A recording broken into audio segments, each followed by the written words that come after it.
கிட்டத்தட்ட ஒரு 15-20 வருஷத்துக்கு மேலே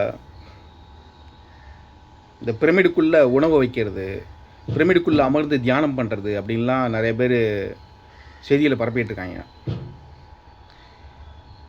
இந்த பிரமிடுக்குள்ளே உட்காந்து தியானம் பண்ணுறது, பிரமிடுக்குள்ளே உட்காந்து தூங்குறது, இந்த மாதிரிலாம் வேலை பார்த்தா சீக்கிரமே செத்து போயிடுவாங்க யாராக இருந்தாலும்.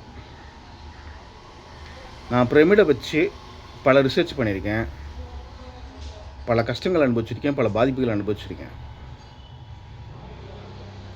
அதை வச்சு சொல்கிறேன். அந்த மாதிரியான செய்திகளை யாராவது பரப்புனா நம்பிடாதீங்க.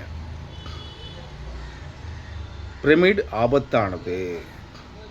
அதுக்குள்ளே உணவை வச்சாலும் சரி, மனுஷன் உள்ளே உட்காந்து தியானம் பண்ணாலும் சரி, உள்ளுக்குள்ளே உட்காந்து தூங்கினாலும் சரி,